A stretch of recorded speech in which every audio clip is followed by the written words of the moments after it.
اپنی جوانی اور شباب پر متکبر نہ ہوا کرے کہ کہیں وہ بیمار بنا کر زندگی بھر کے لیے بستر علالت کے سپرد نہ کر دے۔ کوئی اپنی تونگری اور دولت پہ تکبر نہ کیا کرے کہ کہیں وہ تونگر سے در در کا گداگر نہ بنا دے۔ قرآن کہتا ہے مالک الملک تؤتی الملک من تشاء وتنزع الملك ممن تشاء وتعز من تشاء وتذل من تشاء بيدك الخير إنك على كل شيء قدير۔ وہی ہے مختار کل، جسے چاہتا ہے بلند کرتا ہے، جسے چاہتا ہے پیوند زمین کرتا ہے۔ اور پھر حضرت سعد رضی اللہ تعالی عنہ نے فوجی ترنگ اور فوجی مستی میں یہ سلوگن بلند کیا یوم یوم الملحمہ، ہمیں ستانے والوں تیار ہو جاؤ، آج ستائے جاؤ گے۔ کل تمہارے ہاتھ میں تلوار تھی، ہماری گردنیں ہوا کرتی تھیں، آج محمد کے رضاکار آ گئے ہیں 10,000۔ آج ہماری تلوار ہوگی اور تمہاری گردنیں ہوں گی۔ ہوا کی لہروں نے حضرت سعد رضی اللہ تعالیٰ عنہ کا یہ جذباتی ماٹو بارگاہ رحمت تک پہنچایا۔ رسول اکرم صلی اللہ علیہ وسلم نے حضرت سعد کو اپنے پاس بلایا، فرمایا سعد تم کیا کہہ رہے ہو؟ عرض کیا اللہ کے رسول، میں اسلام کے دشمنوں کی حوصلہ شکنی کرتے ہوئے یہ کہہ رہا ہوں الیوم یوم الملحمہ، آج تصادم کا دن ہے، آج ٹکر کا دن ہے، آج انتقام اور بدلے کا دن ہے۔ رحمت للعالمین صلی اللہ علیہ وسلم کی آنکھوں میں رحمت کے موتی تیر آئے۔ حبیب کبریا صلی اللہ علیہ وسلم نے فرمایا سعد تم انتقام کا نعرہ بلند کرتے ہو، میری رحمت کو تکلیف ہوتی ہے، نعرہ تکبیر، میرے ضمیر پہ چوٹ لگتی ہے، تمہیں یہ نعرہ بلند کرنے کی اجازت نہیں۔ حضور نے تعذیباً وہ پرچم لے کر ایک اور رضاکار کے حوالے کر دیا۔ صحابہ کرام نے عرض کیا اللہ کے رسول، ہمیں تو ان سنگ دلوں کا وہ ماضی یاد ہے کہ جب انہوں نے بلال کو گرم ریت پر لٹا دیا، جب ان آدم خوروں نے سمیہ کو مکہ کے چوراہے پہ 2 لخت کر دیا، ہمیں تو ان آدم خوروں کی وہ زیادتیاں یاد ہیں۔ رحمت عالم صلی اللہ علیہ وسلم نے فرمایا مجھے بھی یاد ہے، میں اچھی طرح جانتا ہوں، یہ شہر مجھے جانتا ہے، میں اس کے در و دیوار سے مانوس ہوں، یہ وہی گلیاں ہیں جن میں میرے لیے کانٹے بچھائے جاتے تھے، یہ وہی شہر ہے جس کے نوجوان میری ہوٹنگ کے لیے جلوس نکالا کرتے تھے، یہ وہی باشندے ہیں جو میں مجھ پہ سنگ باری کر کے مجھے لہولہان کر دیا کرتے تھے، یہ وہی مکان ہیں جن کی چھتوں پر عورتیں کوڑا کرکٹ لے کے میری انتظار کیا کرتی تھی۔ لیکن تم جانتے نہیں کہ میں یہ سارے ظلم سہنے کا عادی ہوں، یہ ستانے کے عادی ہیں، ہم معاف کرنے کے عادی ہیں، ان کے دامن پتھروں سے بھرے ہوئے ہیں، ہمارا ظرف عفو و درگزر سے معمور۔ شاید تمہیں وہ یاد نہیں کہ یہ ساری چوٹیں سہ کر میں بیت اللہ میں پہنچتا، جبکہ میرے جسم سے خون بہ رہا ہوتا، جبکہ میرے پاؤں میں کانٹے چبھے ہوئے ہوتے، جبکہ میرے جذبات ان کے سنگین ناروں سے زخمی ہوتے، میں بیت اللہ میں جا کے کیا کہا کرتا تو تمہیں کچھ یاد ہے کہ نہیں؟ بیت اللہ میں جا کے عبداللہ کا یتیم اللہ کے حضور عرض کرتا میرے معبود اپنے محبوب کو زخمی دیکھ کر کہیں تیرا غضب جوش میں نہ آ جائے، تو نے دیکھا کہ ستایا گیا ہوں، تو نے دیکھا کہ سنگ باری کی گئی ہے مجھ پر، تو نے دیکھا کہ میرے جسم سے لہو ٹپک رہا ہے، تو نے دیکھا کہ مجھ پہ کوڑا پھینکا جا رہا ہے، تو نے دیکھا کہ میری کردار کشی کی مہم چلائی جا رہی ہے، سوشل بائیکاٹ کیا جا رہا ہے، لیکن میرے معبود میں تیرے در پہ اس لیے نہیں آیا کہ اپنے ستانے والوں کی ہلاکت و بربادی کی دعا کروں، میں تو تیرے در پہ اس لیے آیا ہوں کہ زندگی کے کسی مرحلے پر اگر ان کے مظالم اور ان کے ستم ہائے مسلسل کی وجہ سے یہ تجھ سے دعا کروں کہ خداوندہ انہیں تباہ کر دے، انہیں ہلاک کر دے، تو تجھے اس گھر کی عظمت اور میری محبت کا واسطہ کہ میری وہ ہلاکت والی دعا کبھی قبول نہ کرنا، اگر میں کہوں بھی تو انہیں ہلاک نہ کرنا۔ کوہاٹ کے دوستو، عزیز نوجوانوں، جنگ میں بڑے بڑے لوگوں کا اشتعال قابو میں نہیں آتا، بڑے بڑے لوگ اپنی عظمت فراموش کر بیٹھتے ہیں، لیکن رحمت عالم صلی اللہ علیہ وسلم کے اعتدال و توازن کا اندازہ کیجیے کہ میدان جنگ میں ایک کافر کی تلوار حضور پہ اٹھی، اللہ نے اپنے معبود کی حفاظت فرمائی، اس کا وار خطا گیا، اب رحمت عالم کی تلوار اٹھی، وہ کافر شمشیر رسالت کی زد میں تھا، اگلے لمحے وہ تلوار کافر کا سر قلم کر سکتی تھی، لیکن رحمت عالم صلی اللہ علیہ وسلم نے اپنی اٹھی ہوئی تلوار کو روک لیا، اپنے پیچھے کھڑے ہوئے اپنی مراد و مدعا فاروق اعظم کو اپنی تلوار دیتے ہوئے فرمایا، عمر تم اس سے نمٹو۔ فاروق اعظم رضی اللہ تعالیٰ عنہ عرض کرتے ہیں، اللہ کے محبوب میں تو اس سے نمٹ لوں گا، لیکن آج میں چاہتا تھا کہ میں نبی کی تلوار کے جوہر نبی کے ہاتھوں سے دیکھوں، آج میں انتظار کر رہا تھا کہ آپ کی تلوار سے کوئی کافر کٹ کے گرے تڑپے اور اس کی تڑپ دیکھ کر میں اپنے جذبہ حریت کو جلا بخشوں۔ رحمت عالم صلی اللہ علیہ وسلم اشکبار ہو گئے، فرمایا عمر تم جانتے نہیں کہ نبی کا قاتل اور نبی کا مقتول دنیا میں سب سے بڑا بدنصیب ہوتا ہے، جو کسی نبی کو شہید کرے وہ بھی دائمی جہنمی، جو کسی پیغمبر کے ہاتھوں سے مارا جائے وہ بھی دائمی جہنمی۔ تو میرے عمر میں انسانوں کو جہنم سے نکالنے آیا ہوں، جہنم میں دھکیلنے تو نہیں آیا۔ میں چاہتا ہوں کہ نہ کوئی ایسا بدنصیب ہو کہ اس کے ہاتھوں سے میں مارا جاؤں، نہ کوئی ایسا بدنصیب ہو کہ وہ میرے ہاتھوں سے مارا جائے۔ ارباب علم و دانش، حد نہیں ہو گئی، حد نہیں ہو گئی شفقت اور رحمت کی کہ پوری 23 سالہ عسکری زندگی میں کوئی ایک انسان بھی براہ راست رسول اللہ کی تلوار سے نہیں مارا گیا، کوئی ایک بھی انسان۔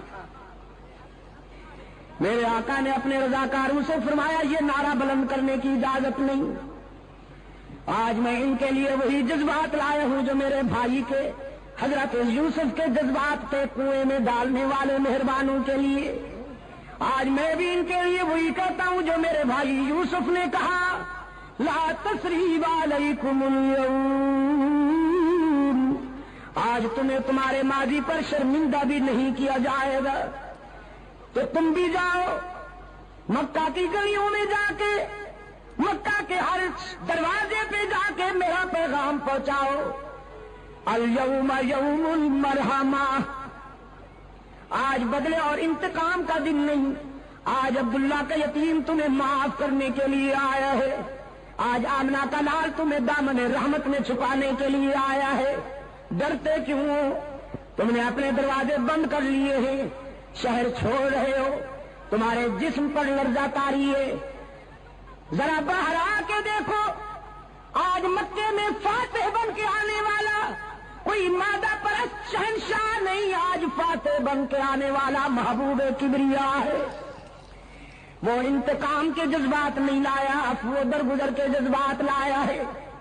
رسول اکرم صلی اللہ علیہ وسلم نے اپنے غلاموں سے فرمایا جا کے بچوں سے کہہ دو ڈرنے کی ضرورت نہیں، محمد عربی تمہیں یتیم بنانے نہیں آیا، جا کے بیٹیوں سے کہہ دو میری بیٹیوں ڈرو نہیں، تمہاری آبرو پہ کوئی شبخون نہیں مارے گا، جا کے ماؤں سے کہہ دو تمہاری مانتا نہیں لوٹی جائے گی، جا کے بہنوں سے کہہ دو تمہارے سروں سے دوپٹے نہیں اتارے جائیں گے۔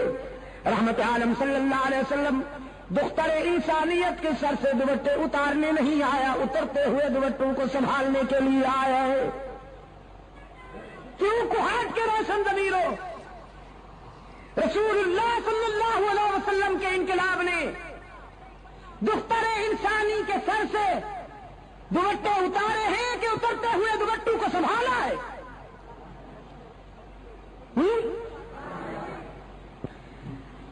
اور دور حاضر کا مستشرق، جدید مفکر، اے کاش کہ اسے اتنا پانی ملتا کہ وہ ڈوب کے مر جاتا۔ جب وہ اسلام پر اعتراض کرتے ہوئے یہ کہتا ہے کہ اسلام نے تو میدان جہاد میں، میدان جنگ میں انسانوں کا خون بہایا، عورتوں کی بے حرمتی کی، لیکن وہ خود دیکھیں کہ انہوں نے عورت کو کیا مقام دیا ہوا ہے۔ مغربی سوسائٹی کی عورت کھلونا بن کے رہ گئی ہے، اس کو عورت کہتے ہوئے بھی حیا آتی ہے، لیکن رحمت للعالمین صلی اللہ علیہ وسلم کے انقلاب نے عورت کو یہ مقام عطا فرمایا۔ حضور نے فرمایا عورت بیٹی ہوتی ہے، بہن ہوتی ہے، بیوی ہوتی ہے اور ماں ہوتی ہے، ڈانسر نہیں ہوتی۔ اور جب ڈانسر بن جاتی ہے تو وہ عورت نہیں رہتی، پھر غلاظت کا مجسمہ ہو جاتی ہے، پھر وہ بدبو کا ٹینک ہوتی ہے، دنیا کی بدترین شے بن جاتی ہے۔ یہ چار مقدس رشتے ہیں عورت کی فطرت میں، بیٹی، بہن، بیوی اور ماں۔ رحمت عالم صلی اللہ علیہ وسلم نے فرمایا عورت جب بیٹی ہوتی ہے تو اس کے سر پہ عفت کی چادر ہوتی ہے، عورت جب بہن ہوتی ہے تو اس کے سر پہ عصمت کا دوپٹہ ہوتا ہے، جب یہ بیوی ہوتی ہے تو اس کے جذبات میں وفا کی بلندیاں ہوتی ہیں، جب یہ ماں بنتی ہے تو اس کے قدموں میں جنت ملتی ہے۔ مشرق و مغرب کے مفکرین کی تعلیمات میں آپ کو اس مظلوم جنس کے لیے یہ احسان کہیں نہیں ملے گا، یہ معیار کہیں نہیں ملے گا۔ میرے عزیز دوستوں، انقلاب رحمت، رسول اللہ کے انقلاب رحمت نے دوپٹے سنبھالے ہیں۔ ایک مشرق کی بیٹی، خود بھی مشرقہ بنت مشرق، بارگاہ رسالت میں جنگی قیدی بن کے آتی ہے، حاتم طائی کی بیٹی تھی، اپنے دور کا بہت بڑا سخی گزرا ہے حاتم طائی۔ ایک مرتبہ شہید کربلا حضرت حسین رضی اللہ تعالی عنہ نے فرزند حاتم سے کہا جب وہ مسلمان ہو چکا تھا کہ میں نے سنا ہے تیرا باپ بہت سخی تھا۔ حاتم کا بیٹا کہنے لگا حسین واقعی سخی تھا، میرا احترام کر، میں بڑے سخی باپ کا بیٹا ہوں۔ حضرت حسین مسکرائے اور فرمانے لگے میرا بھی احترام کر، میں بڑے سخی نانے کا نواسا ہوں۔ حاتم کا بیٹا کہنے لگا حسین میرا باپ اتنا سخی تھا کہ اس کے گھر کے 10 دروازے تھے اور مانگنے والے کو ہر دروازے سے کچھ نہ کچھ مل جایا کرتا تھا۔ حضرت حسین رضی اللہ تعالی عنہ فاتحانہ انداز میں مسکرائے اور فرمانے لگے تیرے باپ کے گھر میں دروازے تو 10 تھے لیکن تھے اتنے کمزور کہ سوالی کو ایک دروازے کے بعد دوسرے دروازے کی ضرورت پڑتی تھی، پھر تیسرے پہ جانا پڑتا تھا، پھر چوتھے، پانچویں، چھٹے، ساتویں، آٹھویں، نویں اور 10ویں دروازے کی ضرورت پڑتی تھی۔ میرے نانے کے در پہ جو سوالی جاتا میرے نانا تو اس کو ایک در پہ پہنچا دیتے اور وہ دروازہ اتنا مکمل بھرپور تھا کہ جس سوالی کو وہ در مل جاتا تھا پھر زندگی بھر کے لیے کسی دوسرے دروازے کی حاجت ہی نہیں رہا کرتی تھی۔ وہ در بڑا مکمل ہے اور وہ انسان بڑا خوش نصیب ہے جسے وہ در میسر آ جائے. اقبال اسی لیے کہتا ہے کہ وہی سجدہ ہے لائق اہتمام کہ ہے جس سے ہر سجدہ تجھ پر حرام. تو میں عرض کر رہا تھا کہ وہ بنت حاتم رسول اللہ صلی اللہ علیہ وسلم کی خدمت میں حاضر ہوتی ہے. اس کے سر پہ چادر نہیں. رسول اللہ صلی اللہ علیہ وسلم نے اپنی چادر ایک رضاکار کو دیتے ہوئے فرمایا کہ جاؤ اس بچی کے سر پہ چادر ڈال دو.